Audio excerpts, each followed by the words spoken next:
नमस्कार।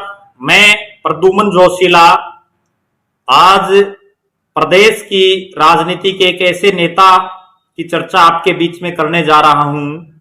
उनसे संबंधित उनके जीवन राजनीतिक जीवन से संबंधित बातें आपके बीच में बताने जा रहा हूं, जो अपने जीवन काल में स्वयं कभी मुख्यमंत्री नहीं बने, कभी उन्होंने प्रदेश की मुख्यमंत्री के रूप में बागडोर नहीं संभाली, लेकिन उसके बावजूद वो प्रदेश की 3 लोकसभा क्षेत्रों और प्रदेश के 15 विधानसभा क्षेत्रों में अपनी पार्टी के प्रत्याशियों को जिताने का दमखम रखते हैं। एक ऐसे नेता जो इन 3 लोकसभा और 15 विधानसभा क्षेत्रों के अलावा बहुत से ऐसे हलके हैं जहां से वो जिसे चाहे उसे हराने का मादा भी रखते हैं। और ये बात प्रदेश की जनता भी बखूबी राजनीतिक गलियारों में भी ये चर्चा रहती है कि बिना मुख्यमंत्री बने हुए उनसे बड़ा आज के दिन राजनीतिक रूप से हार जीत का फैसला करने वाला और कोई नेता नहीं है। जी हां, मैं बात कर रहा हूं हरियाणा प्रदेश के गुरुग्राम गुड़गांव से भारतीय जनता पार्टी की टिकट पर सांसद बने और केंद्र सरकार में, मोदी जी की सरकार में केंद्र में जो मंत्री हैं राव इंद्रजीत सिंह जी की। राव इंद्रजीत सिंह जिनका एक बहुत लंबा चौड़ा स्वयं का भी राजनीतिक इतिहास रहा है और उनको ये राजनीति विरासत में मिली है। राव इंद्रजीत राव तुलाराम जी के राजनीतिक वंशज हैं। उनके पिताजी राव वीरेंद्र सिंह, जो अहीरवाल क्षेत्र में ही नहीं बल्कि हरियाणा प्रदेश के उस समय के बहुत बड़े नेताओं में वो शामिल थे, वो प्रदेश के दूसरे मुख्यमंत्री बने। राव वीरेंद्र सिंह को आज भी लोग और उस दौर में भी राव बलिंदर सिंह के नाम से बड़े वो विख्यात रहे और उनकी राजनीतिक रूप से तूती ना केवल हरियाणा प्रदेश में बल्कि साथ लगते राजस्थान, उत्तर प्रदेश और यहां तक कि गुजरात के भी कुछ क्षेत्र तक उनका अपना स्वयं का एक बहुत लंबा चौड़ा प्रभाव रहा। राव वीरेंद्र सिंह 4 बार सांसद रहे, केंद्र में मंत्री रहे बहुत बड़े बड़े विभागों के, और उसके बाद वो प्रदेश के, उससे पहले वो प्रदेश के मुख्यमंत्री भी रहे। अहीरवाल समुदाय के कद्दावर नेता के रूप में उनकी राजनीतिक रूप से पूरे देश और प्रदेश में पहचान रही। राव इंद्रजीत सिंह का जन्म 11 फरवरी 1950 को रेवाड़ी के रामपुरा हाउस में, जो रामपुरा हाउस के नाम से विख्यात है, वहां राव वीरेंद्र सिंह के घर उन्होंने जन्म लिया। राजनीतिक रूप से उन्होंने अपने युवावस्था में ही राजनीति की शुरुआत की। अगर हम राव इंद्रजीत के राजनीतिक कैरियर की बात करें तो एक बहुत लंबा चौड़ा उनका राजनीतिक इतिहास रहा। वो विधायक बने, प्रदेश की सरकार में मंत्री बने, अपनी पार्टी, जिस भी पार्टी में वो उस समय थे उसके जिला से लेकर के प्रदेश और राष्ट्रीय स्तर के पदाधिकारी रहे, सांसद बने, उसके बाद केंद्र में वो मंत्री रहे। अब अगर मैं आपको उनके राजनीतिक इतिहास और राजनीतिक डगर की बात करूं तो 1977 में अपने पिताजी राव वीरेंद्र सिंह की जो पार्टी थी विशाल हरियाणा पार्टी, उसकी टिकट पर जाटूसाना से वो पहली बार विधायक बने। वे युवा कांग्रेस महेंद्रगढ़ के जिला प्रधान, युवा कांग्रेस के प्रदेश के महासचिव रहे। 1982 में कांग्रेस की टिकट पर जाटूसाना से दूसरी बार विधायक बने और 1987 तक खाद्य और नागरिक आपूर्ति मंत्री रहे। 1987 के बाद 1991 में वो एआईसीसी के सदस्य रहे, जो कांग्रेस की राष्ट्रीय जो कमेटी है उसके। 1991 में कांग्रेस की टिकट पर जाटूसाना से तीसरी बार विधायक रहे। वर्तमान जो नए परिसीमन के बाद जाटूसाना विधानसभा क्षेत्र को तोड़ दिया गया है। इसके बाद 1991 और 1996 तक राव इंद्रजीत सिंह पर्यावरण, वन, चिकित्सा और तकनीकी जैसे महत्वपूर्ण विभागों के तकनीकी शिक्षा मंत्री रहे। 1996 में कांग्रेस की टिकट पर उन्होंने फिर से जाटूसाना से चुनाव लड़ा। 1998 में कांग्रेस की टिकट पर पहली बार उन्होंने महेंद्रगढ़ संसदीय क्षेत्र से चुनाव लड़ा और वो सांसद चुने गए। 1999 में कांग्रेस की टिकट पर महेंद्रगढ़ से लोकसभा का चुनाव उन्होंने लड़ा। 2000 में कांग्रेस की टिकट पर चौथी बार जाटूसाना से वो विधायक रहे। 2004 में परिसीमन से पहले का जो चुनाव था उसमें वो महेंद्रगढ़ से कांग्रेस के सांसद बने। राव इंद्रजीत सिंह यूपीए 1 जो थी डॉक्टर मनमोहन सिंह के नेतृत्व में, उसमें 2004 से और 2006 तक विदेश राज्य मंत्री रहे। 2006 से 2009 तक रक्षा उत्पादन राज्य मंत्री रहे। 2009 में राव इंद्रजीत ने, क्योंकि परिसीमन के बाद महेंद्रगढ़ में जो गुड़गांव रेवाड़ी का क्षेत्र था वो गुड़गांव में चला गया था और भिवानी जिले को जो है भिवानी और वर्तमान में जो दादरी जिला उसको महेंद्रगढ़ में लगा दिया गया था।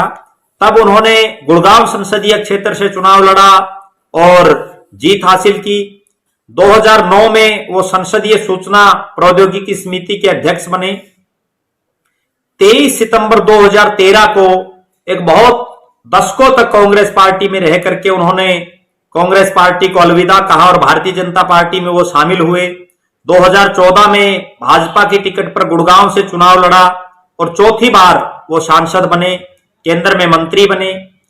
2019 के लोकसभा चुनाव में भारतीय जनता पार्टी की टिकट पर चुनाव जीतकर 5वीं बार वो लोकसभा में पहुंचे और वर्तमान में भी वो केंद्र में मंत्री हैं। राव इंद्रजीत सिंह शूटिंग के भी बहुत जो है अंतर्राष्ट्रीय स्तर के खिलाड़ी हैं। राष्ट्रमंडल शूटिंग चैंपियनशिप में भी वो कांस्य पदक जीत चुके हैं। इसके अलावा वो सेफ खेलों में भी 3 स्वर्ण पदक जीतने का उन्हें गौरव है और इस उम्र में भी अभी कुछ दिन पहले ही उन्होंने जो है शूटिंग में एक बहुत बड़ा खिताब जीता था। इसके अलावा वर्तमान दौर में उनकी बेटी आरती राव जो उनकी राजनीतिक वारिस भी है, राव वीरेंद्र सिंह के परिवार की राजनीतिक वारिस भी है वो, और वो राजनीतिक रूप से सक्रिय है भारतीय जनता पार्टी की। पिछले लंबे समय तक वो प्रदेश कार्यकारिणी की सदस्य हैं और वर्तमान में ही नहीं बल्कि पिछले चुनाव में भी पूरे प्रदेश की जनता ये टकटकी लगाए हुए थी कि आरती राव किस विधानसभा क्षेत्र से चुनाव लड़ेगी। अगर वो उस समय भी चुनाव लड़ती तो निश्चित रूप से वो जीत हासिल करती, लेकिन भारतीय जनता पार्टी में परिवारवाद, क्योंकि एक आदमी एक परिवार से एक टिकट दी जाती है, उस हिसाब से उनको टिकट नहीं मिल पाई। राव इंद्रजीत सिंह जो है गुड़गांव से सांसद थे और आरती राव ने कई विधानसभा क्षेत्रों से चुनावी तैयारी की थी लेकिन उनको वो टिकट नहीं मिल पाई। इस बार भी आरती राव महेंद्रगढ़, रेवाड़ी और गुड़गांव जिलों के अलग अलग विधानसभा क्षेत्रों में लगातार सक्रिय हैं और वो उन्होंने ये ताल ठोक दी है कि 2024 का चुनाव वो हर हालात और हर परिस्थिति में लड़ेंगी। राव इंद्रजीत के जो कार्यकर्ता हैं, राव वीरेंद्र सिंह के जो चाहने वाले हैं, उनकी भी ये दिली इच्छा है कि इस बार का चुनाव आरती राव हर हालात में लड़े और आरती राव प्रदेश की विधानसभा में पहुंच करके अहिरवाल के मुद्दों को उठाए, अहिरवाल की जनता से जुड़ी हुई बातें करें। इस पर तमाम जो अहिरवाल के जो उनके समर्थक हैं वो अपने दिल से जो है ये मांग कर रहे हैं कि इस बार आरती राव को हर हालात में चुनाव लड़ना चाहिए। राव इंद्रजीत सिंह का इतना बड़ा राजनीतिक कद, प्रदेश के जो मुख्यमंत्री नहीं बना हो ऐसे किसी नेता का आज के दिन नहीं है जो इतनी बार विधायक, मंत्री, केंद्र में मंत्री, प्रदेश के गुड़गांव और महेंद्रगढ़ दो पार्लियामेंट क्षेत्रों से वो सांसद रहे और बड़े भारी बहुमत से जीते। राव इंद्रजीत सिंह ना केवल गुड़गांव से सांसद रहे बल्कि उन्होंने भिवानी से चौधरी धर्मवीर सिंह को लगातार दूसरी बार जिताने में सबसे बड़ा योगदान उनका रहा। उनके एक बॉल पर, उनकी एक अपील पर महेंद्रगढ़ के जो चारों विधानसभा क्षेत्र हैं, नांगल चौधरी, नारनौल, अटेली और महेंद्रगढ़ के अलावा दादरी, बारडा और तोशाम और आपका भिवानी के भी जो और लोहारू में भी जो अहीर समुदाय के विशेषकर जो लोग थे, उन्होंने बड़े दिल से और बड़े खुले मन से चौधरी धर्मवीर सिंह को वोट डाला। और महेंद्रगढ़ जिले के तो चारों विधानसभा क्षेत्रों में तमाम जो अलग अलग जातियों के या अलग अलग समुदायों के जो लोग थे, उन्होंने सबने राव इंद्रजीत के कहने से धर्मवीर सिंह को जिताया। इसके अलावा राव इंद्रजीत सिंह ने अरविंद शर्मा को जिताने में बहुत महत्वपूर्ण योगदान उन्होंने दिया उन्होंने कोसली से लेकर के और झज्जर जिले के अलग अलग विधानसभा क्षेत्रों में अरविंद शर्मा को जिताने का काम किया। इसके अलावा विधानसभा स्तर की अगर हम बात करें तो अलग अलग विधानसभा क्षेत्रों में उन्होंने ऐसे ऐसे लोगों को विधायक बनाने का काम किया जिनकी अपने गांव और आसपास के गांव के अलावा बाहर कोई बहुत लंबी चौड़ी जान पहचान या उनकी पूछ नहीं थी। यहां मैं एक विशेष बात और कहना चाहूंगा, राव इंद्रजीत सिंह ने अपने राजनीतिक कैरियर में बहुत से लोगों को घर से बुला करके विधायक बनाया, या तक कि मंत्री तक बनवाया, लेकिन उनमें से बहुत से एहसान फरामोश भी रहे। उन्होंने विधायक बनने और मंत्री बनने के बाद जो है राव इंद्रजीत का दामन छोड़ दिया और वो राव इंद्रजीत के बजाय उस समय के जो प्रदेश के मुखिया जो मुख्यमंत्री थे उनके शरणागत हो गए, उनके जो है साथ लग गए, और जिसका नतीजा उन्हें तुरंत अगले विधानसभा चुनाव में राव इंद्रजीत और उनके समर्थकों ने दिया। उनमें से कईयों की टिकट कट गई, किसी को चुनावी मैदान में हार का सामना करना पड़ा। कहने का अभिप्राय मेरा यह है कि राव इंद्रजीत सिंह उस संपूर्ण क्षेत्र में इतने ताकतवर नेता हैं, वो जिसे चाहे उसे हरा सकते हैं और जिसे चाहे उसे घर से बुला करके विधायक बना सकते हैं, क्योंकि उनका खुद का एक वोट बैंक है। यहां एक और विशेष बात मैं आपको बताता हूं, राव इंद्रजीत सिंह अपने राजनीतिक कैरियर में कभी गांव गांव घर घर गली गली नहीं घूमते, बल्कि उनका खुद का एक इतना बड़ा उस क्षेत्र में लोग जो है उनका मान और सम्मान रखते हैं कि वो एक जनसभा में अगर खड़े होकर ये कह देते हैं कि फला आदमी को जिताना है, मैं राव इंद्रजीत सिंह फला आदमी के लिए वोट मांग रहा हूं, तो लोग उसको तुरंत प्रभाव से जिता देते हैं। ऐसी महान नेता कह सकते हैं हम उस क्षेत्र के इतने बड़े नेता कि अगर राजनीतिक कैरियर की बात करें तो सिर्फ एक पद उनको मिलना बाकी है और वो है प्रदेश के मुख्यमंत्री का।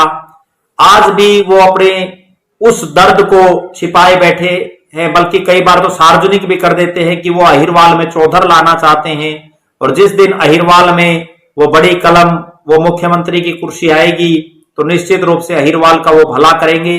और यहां राव इंद्रजीत के समर्थकों को भी और उनके विरोधियों को भी उस दिन का बेसब्री से इंतजार है जब राव इंद्रजीत प्रदेश के मुख्यमंत्री बनने का जो उनका सपना है वो उनका पूरा होता हुआ दिखाई दे। 2024 के विधानसभा चुनाव में भी भारतीय जनता पार्टी में वर्तमान में वो है, और 2014 और 2019 में भारतीय जनता पार्टी के प्रदेश में सरकार बनाने में अगर किसी एक आदमी का सबसे बड़ा योगदान रहा प्रदेश स्तर पर तो वो राव इंद्रजीत सिंह का रहा।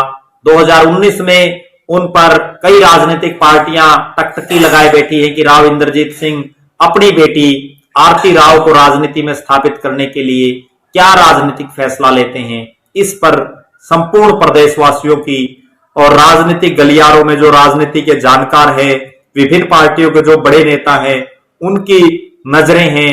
उन्होंने पिछले विधानसभा चुनाव से पहले अपना एक इंसाफ मंच भी बनाया था जिसकी अधिकतर गतिविधियां उनकी बेटी आरती राव कर रही है। हो सकता है राव इंद्रजीत सिंह अपनी बेटी आरती राव के लिए इंसाफ मंच के बैनर के जरिए लोगों से उनका जुड़ाव लगातार बढ़ा रहे हैं। हमारी तरफ से राव इंद्रजीत सिंह जी को और उनकी बेटी आरती राव को उनके उज्जवल भविष्य की बहुत बहुत हम कामना करते हैं। वो राजनीति में और ज्यादा आगे जाएं और अहिरवाल क्षेत्र के जो वर्षों पुराना जो उनका सपना है उसको पूरा करने का वो काम करें। बहुत बहुत धन्यवाद। आपका अपना प्रदुमन जोशीला, नलवा। Mobile number 9416 74472 94 166 74 472।